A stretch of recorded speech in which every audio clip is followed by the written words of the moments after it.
अपनी राजनीतिक महत्वाकांक्षा को पूरा करने के लिए कोई किस हद तक गिर सकता है, कितनी गहरी साजिशें रच सकता है, इसी के बारे में आज इस वीडियो में हम चर्चा करने वाले हैं। और यकीन मानिए ये जानकारी आपको अंदर तक झकझोर कर रख देगी। दोस्तों, भारत स्वतंत्र होने के बाद हमारे देश में कई प्रकार की साजिशें रची गई। हमारे महान प्राचीन भारतीय इतिहास को बदला गया। हमारे इतिहास से हमारे महान पूर्वजों के नामों को चुन चुन कर हटाया गया। सुभाष चंद्र बोस जी जैसे महान स्वतंत्रता सेनानी के परिवारों की जासूसी तक करवाई गई, वो भी हमारे ही राजनेताओं के द्वारा। और ये सारी साजिशें एक ही परिवार के द्वारा और एक ही पार्टी के द्वारा रची गई थी, ये हम सभी जानते हैं। और इन्हीं सभी साजिशों की कड़ी में एक और बहुत बड़ी साजिश का जाल बुना गया और उसे नाम दिया गया हिंदू आतंकवाद, भगवा आतंकवाद। There is a recently uncovered phenomenon of saffron terrorism that has been implicated in many bomb blasts of the past. Janata party हो या आरएसएस के हो, उनकी जो ट्रेनिंग कैंप है वो हिंदू टेररिज्म बढ़ाने का काम देख रहे हैं। आतंकवाद की बात करते हैं। मालगांव में क्या हुआ? वीएचपी के लोग बम डाल रहे हैं। पुलिस वालों ने कहा है कि वीएचपी के लोग बम डाल रहे हैं। संघ के लोग आतंकवादी गतिविधियों में शामिल हैं। सन 2007 और 8 में आपने से कई सारे बयान कांग्रेस पार्टी के कद्दावर नेताओं के द्वारा सुने होंगे। जो लोग हमेशा कहते हैं कि भाई आतंकवाद का कोई धर्म नहीं होता, उन्हें अचानक से 2007 और 8 में आतंकवाद का धर्म, आतंकवाद का कलर तक दिखने लग गया था। इसलिए इन लोगों ने हिंदू आतंकवाद, भगवा आतंकवाद ऐसे शब्दों को जन्म दिया था। और सबसे आश्चर्य की बात, सन 2007 से पहले पूरी दुनिया ने, पूरे विश्व ने कभी भी इन शब्दों को नहीं सुना था। इन शब्दों को जन्म देने के लिए, इन शब्दों पर लोगों का विश्वास बिठाने के लिए बहुत बड़ी साजिश का जाल बुना गया। और इस साजिश के तहत कई सारे अफसरों को प्रताड़ित किया गया, उनको टॉर्चर किया गया, रातों रात फाइलें बदली गई। ओम नारायण नारायण नारायण नारायण। सब मित्रों को राम राम, सबका स्वागत है। दोस्तों, कैसे हैं आप सब? तो दोस्तों, 10 जनवरी को जो दूसरी हिंदी फिल्म थिएटर में रिलीज हुई है उसका नाम है मैच फिक्सिंग। 10 तारीख को मैंने तेलुगु फिल्म गेम चेंजर और बॉलीवुड की फतेह, इन दोनों का रिव्यू थिएटर से ही अपलोड कर दिया था। और फिर रात को 11:30 बजे के लगभग का मेरा शो था मैच फिक्सिंग का। बिल्कुल ही नगण्य ऐसे शोज मैच फिक्सिंग को दिए गए हैं। कुछ गिने चुने मल्टीप्लेक्स में एक आध शो आपको कहीं पर देखने को मिलेगा, वो भी बिल्कुल ही रात को कई 11 बजे, 11:30 बजे, इस प्रकार की और शो टाइमिंग है। फिर रात को 10 तारीख को रात को मैंने देखी मैच फिक्सिंग। 2 बज गए थे लगभग फिल्म समाप्त होते होते। फिर दूसरे दिन 11 तारीख को यानी कल डेन ऑफ थीव्स 2 और नॉस्फेरातो, ये 2 हॉलीवुड की फिल्में भी देखी मैंने। फिर ट्रैवल करके घर आना, तो कल का पूरा दिन उसी में चला गया। इसी कारण से इतना देरी से आज 12 तारीख को मैं ये वीडियो शूट कर रहा हूँ। देखिए, यूट्यूब ने वैसे भी हमारे चैनल की रीच पूरी तरीके से समाप्त कर दी है, आप देख ही रहे हैं। इवन सर्च रिजल्ट्स में भी हमारे वीडियोज़ नहीं दिख रहे। आप अभी जस्ट ये वीडियो नीचे करिए और ऊपर सर्च करिए यूट्यूब पर game changer review Prateek Borade, game changer review Prateek, game changer पूरा नाम चैनल का लिख दीजिए, game changer Prateek film theories, game changer movie review Prateek Borade, कुछ भी अलग अलग कीवर्ड्स के साथ में आप सर्च करिए, हमारा वीडियो सर्चिंग में आता ही नहीं है। फतेह के साथ में भी ऐसा ही आप करके देख लीजिए, फतेह रिव्यू प्रतीक बोराडे, फतेह मूवी रिव्यू प्रतीक वगैरह वगैरह, वीडियो सर्चिंग में ही नहीं आ रहा।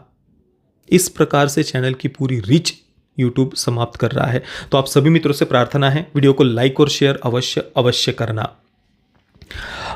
मैच फिक्सिंग, देखिए 26/11 के आतंकवादी हमले पर बहुत सारी फिल्में बनी हुई है, वेब सीरीज़ बनी हुई है। जैसे कि एक होटल मुंबई करके फिल्म आई थी, देखिए बाहर की फिल्म है, अधिकतर भारतीय कलाकार उसमें हैं। जितना थिएटर में भी रिलीज़ हुई थी और बाद में शायद नेटफ्लिक्स पर इसे रिलीज़ किया गया था। मैंने थिएटर में ही उसे देखा था और जिस दिन मेरी बेटी का जन्म हुआ था, गार्गी का, उसी दिन, जन्म के दिन ही मैंने इसका रिव्यू अपलोड किया था। मैंने उसके रिव्यू की शुरुआत में ये आपको खुशखबरी दी भी थी, देखिए। उसके अलावा एक वन लेस गॉड करके ऑस्ट्रेलियन फिल्म है, ऑस्ट्रेलियन फिल्म मेकर की, जो बाहर के ट्रैवलर्स वगैरह आए हुए थे ना ताज होटल में, उनके दृष्टिकोण से उस आतंकवादी हमले को वन लेस गॉड में दिखाया है। इसके बाद एक स्टेट ऑफ सीज 2611 करके वेब सीरीज़ आई थी, उसका भी रिव्यू आप हमारा अवश्य देखना। आदि विशेष जी की Major film, Major Sandeep Unnikrishnan ji के जीवन पर वो फिल्म, उनके बलिदान पर वो फिल्म आधारित है, उसका भी हमने रिव्यू किया हुआ है। एक मुंबई डायरीज करके सीरीज़ आई थी 26/11 के आतंकवादी हमले पर ही, परंतु वो एक देखना मुझसे रह गई है। हालांकि मैंने अधिकतर निगेटिव बातें ही उसके बारे में सुनी है कि वही बॉलीवुड वालों का वो जो कुछ तड़का वगैरह होता है उसके साथ में ही उससे बनाया गया है। मैंने तो देखा नहीं है, अगर किसी ने देखा हो मुंबई डायरीज़ को तो बताइए उसके बारे में आप अवश्य नीचे कमेंट में। तो अगर आप मेरे इनके रिव्यूज़ देखेंगे ना, बाकी जो भी मैंने होटल मुंबई हो, वन लेस गॉड हो, स्टेट ऑफ सीज 2611 हो, इन सब के, या इवन मेजर के रिव्यू में भी मैंने ये बात कही थी कि आतंकवादी हमला तो दिखा दिया अलग अलग कंटेंट में, परंतु उसके पीछे का जो मुख्य राजनीतिक षड्यंत्र था कांग्रेस और पाकिस्तान के द्वारा जो षड्यंत्र रचा गया था इस आतंकवादी हमले का, उसे हिंदू आतंकवाद सिद्ध करने का, इस कांग्रेस और पाकिस्तान के षड्यंत्र के बारे में कभी भी उल्लेख नहीं होता। और ये पूरा बड़े बड़े लोगों के द्वारा ये बातें कही गई है भाई। पूर्व raw officer RSN Singh ji, उन्होंने ये बात कही हुई है। कांग्रेस के ही समय के गृह मंत्रालय के अधिकारी RVS मनी जी, उनके द्वारा ये बात कही हुई है। उन्होंने तो इस पर पूरी पुस्तक लिखी हुई है, the myth of Hindu terror, insider account of ministry of home affairs, उनकी पुस्तक है, इसमें पूरा इसका उल्लेख है। राकेश मारिया जी की पुस्तक, उस समय के पुलिस कमिश्नर, उन्होंने स्वयं ये बात कही है कि अजमल कसाब को कैसे एक हिंदू आतंकवादी सिद्ध करने का पूरा प्लान था, कैसे अगर वो पकड़ा नहीं जाता तुकाराम ओंबले जी के द्वारा, तो कैसे ये हिंदू आतंकवाद सिद्ध करने की प्लान थी, साजिश थी। इतने सारे लोगों के द्वारा ये बातें कही गई है, परंतु आज तक किसी फिल्म में या वेब सीरीज में इसका उल्लेख तक नहीं किया गया, जबकि ये सबसे मुख्य, इस पूरे आतंकवादी हमले के पीछे का सबसे मुख्य बात यही है दिखाना, पर उसको ही कभी नहीं दिखाया गया। कितना बड़ा दुर्भाग्य है। देखिए, हमारे भारतीय सेना को नकारात्मक रूप में प्रस्तुत करने वाली हैदर जैसी फिल्में, कश्मीर के मुद्दे पर पाकिस्तान के पॉइंट ऑफ व्यू को प्रेजेंट करने वाली बहुत सारी मेन स्ट्रीम फिल्में, द फैमिली मैन जैसा घिनौना कंटेंट वेब सीरीज हम अपनी आंखों से हमारे सामने बना हुआ हमने देखा। अभी हाल ही के समय में भी राजी का उदाहरण हम दे सकते हैं, और बाकी जो वोक प्रोपेगेंडा फिल्में हैं वगैरह, जो वामपंथियों का जो कंटेंट है, आज भी 90 से 95% कंटेंट बिल्कुल उसी मानसिकता का बन रहा है। पाताल लोक जिस वेब सीरीज का उदाहरण हम दे सकते हैं। आप देख लीजिए, प्रोपेगेंडा कंटेंट, वामपंथी फिल्म मेकर्स किस प्रकार से टेक्निकली एक्सट्रीमली वेल मेड वो कंटेंट हमें उनका देखने को मिलता है, जो करोड़ों करोड़ों लोगों तक पहुंच रहा है। परंतु उसके सामने राष्ट्रवादी विचारधारा की जो कुछ गिनी चुनी फिल्में पिछले कुछ समय में बनी हैं, इक्का दुक्का अगर हम उदाहरण छोड़ दें, जैसे कि द कश्मीर फाइल्स का, तो बाकी सारी की सारी फिल्में अगर हम देखें ना, इक्का दुक्का एक्सेप्शंस छोड़ करके बाकी सारी फिल्में लगभग बिल्कुल ऐसी B ग्रेड क्वालिटी की हमें देखने को मिली है। और उसी लिस्ट में एक और नाम ऐड हो गया है, मैच फिक्सिंग का। ट्रेलर से ही पता चल रहा था कि किस प्रकार की चिल्ला चोट, कोई अपनी बात को सेंसिबली रखने का कोई बात हमें वो दिख ही नहीं रही है, और जो फिल्म में भी नहीं थी, जो ट्रेलर में ही नहीं, तो फिल्म में कहाँ से होगी वो बातें। वही चीखना चिल्लाना, कोई सेंसिबली बात रखना नहीं है। विनीत कुमार सिंह, उनका परफॉर्मेंस भी अगर आप देखेंगे ना, जैसे कि उनको कहीं से पकड़ कर लाया हो और ज़बरदस्ती उनसे वो एक्टिंग करवाई जा रही हो, इस प्रकार के उनके एक्सप्रेशंस हमें फिल्म में देखने को मिलते हैं। कोई अंदर से जैसे उनकी इच्छा ही ना हो। केवल एक कर्नल पुरोहित जी के परिवार का यहाँ पर नाम उन्होंने चेंज किया हुआ है, कर्नल पुरोहित जी, रियल नाम कोई भी उन्होंने उपयोग नहीं किए हैं, परंतु कर्नल पुरोहित जी के परिवार का जो पार्ट फिल्म में दिखाया गया है, उनकी पत्नी, उनकी माँ, वो एक थोड़ा सा सेंसिबली शूट किए हुए सीन्स हमें केवल लगते हैं। बाकी तो पूरी की पूरी फिल्म अगर आप देखेंगे ना, बहुत ज़्यादा ख़राब क्वालिटी, बहुत चीप फिल्म हम कह सकते हैं, बिल्कुल B ग्रेड क्वालिटी का कंटेंट। हालांकि ऐसा नहीं कि प्रोडक्शन वैल्यू फिल्म की कम थी, नहीं, बहुत अच्छे खासे ठीक ठाक पैसे खर्च किए हुए हमें दिखाई देते हैं, परंतु बात करने का जो एक प्रेजेंट करने का जो तरीका होता है, सेंसिबली कोई बात हम कैसे अपने सामने रख सकते हैं, कुछ नहीं। और इसी कारण से शायद फिल्म के मेकर्स भी जानते होंगे कि फिल्म कितनी ख़राब बनी हुई है, इसलिए उन्होंने इसको प्रमोट करने पर भी कोई खास ध्यान नहीं दिया है। हम देख सकते हैं, जस्ट रिलीज़ करना था इसलिए उन्होंने रिलीज़ कर दिया है, और वो भी ऐसे ही बिल्कुल ऑड शो टाइमिंग वगैरह हमें दिख रही है। ऐसी फिल्मों के कारण अच्छे अच्छे सब्जेक्ट्स, अच्छे अच्छे विषय कैसे ख़राब हो रहे हैं हम देख रहे हैं। आप देख लीजिए, the diary of West Bengal पिछले वर्ष रिलीज़ हुई, 695 पिछले वर्ष रिलीज़ हुई। इसके अलावा JNU जहांगीर नेशनल यूनिवर्सिटी एक जो फिल्म आई थी, आखिर पलायन कब तक, या फिर अजमेर 92 जैसी फिल्में, इतने गंभीर विषयों पर आधारित फिल्में, और क्या बना करके रख दिया है फिल्मों के नाम पर। B grade type cheap content. Budget इससे कम भी होता ना तो भी चल जाता। मैं तो उल्टा कहता हूँ कि यहाँ पर प्रोडक्शन वैल्यू बहुत अच्छी थी, अच्छा खासा पैसा खर्च किया हुआ हमें दिखाई दे रहा है, अलग अलग लोकेशन पर फिल्म शूट की हुई है, वो सब बातें हम देख रहे हैं। उसकी अपेक्षा खर्चा कम करके प्रॉपर अगर सेंसिबल वे में कहानी को सामने रखा जाता तो ज़्यादा इम्पैक्टफुल फिल्म बन पाती, अधिक लोगों तक वो कहानी पहुंच भी पाती। अभी ये जो कुछ भी उन्होंने किया है, इतना महत्वपूर्ण विषय, और हम क्या कर रहे हैं। आप देखिए दोस्तों, आज से 8 वर्ष पहले, लगभग 8 वर्ष हो गए होंगे उस बात को, मैंने इसी पूरे विषय पर एक वीडियो बनाया था।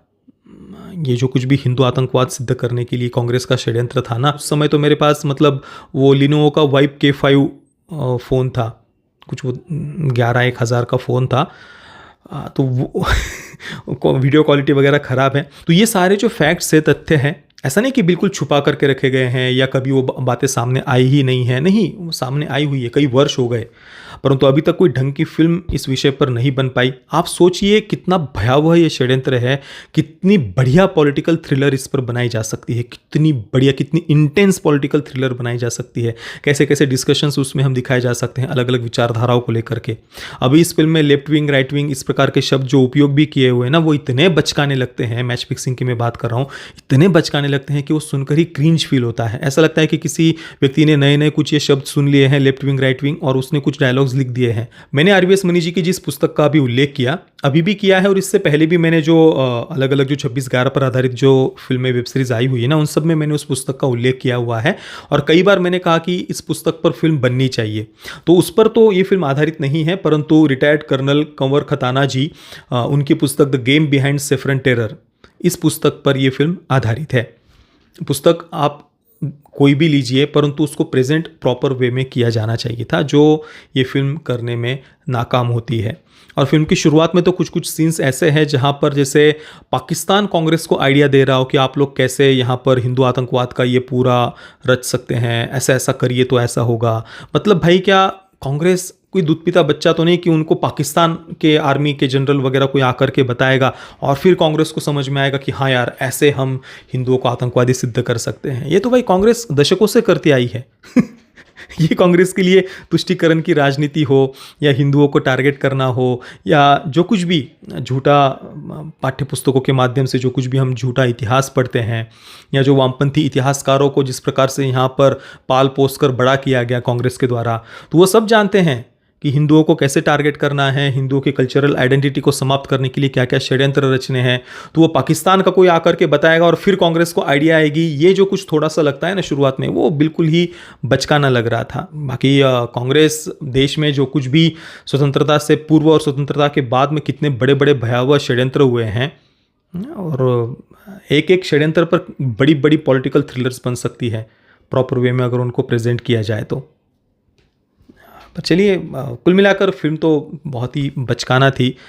बाकी एक्टिंग वगैरह, डायरेक्शन, प्रेजेंटेशन बहुत बहुत ज़्यादा ख़राब लगता है ओवरऑल जब हम फिल्म देखते हैं। तो जो पिछली फिल्में जो मैंने नाम लिए हैं ना, आखिर पलायन कब तक या जहांगीर नेशनल यूनिवर्सिटी, उनकी जितनी फिल्म ख़राब नहीं है, उनकी अपेक्षा ऑब्वियसली थोड़ा सा प्रोडक्शन वैल्यू वगैरह बेटर है, तो उसकी अपेक्षा थोड़ा सा हमें ठीक ठाक लगती है। परंतु अगर हमें युवाओं तक पहुंचना है, लोगों तक ये बातें पहुंचानी है, तो प्रॉपर स्टोरी टेलिंग होनी चाहिए, जो वामपंथी फिल्म मेकर्स में हमें देखने को मिलती है। और यहाँ पर जस्ट चिल्ला चोट कुछ वो जस्ट बनाना है, कुछ नाम हो जाए हमारा, ये सब करके नहीं होता। दुख होता है ये सब बातें देख करके, ऐसी फिल्में देख करके, पर अब बोलने के अलावा हम और कर भी क्या सकते हैं।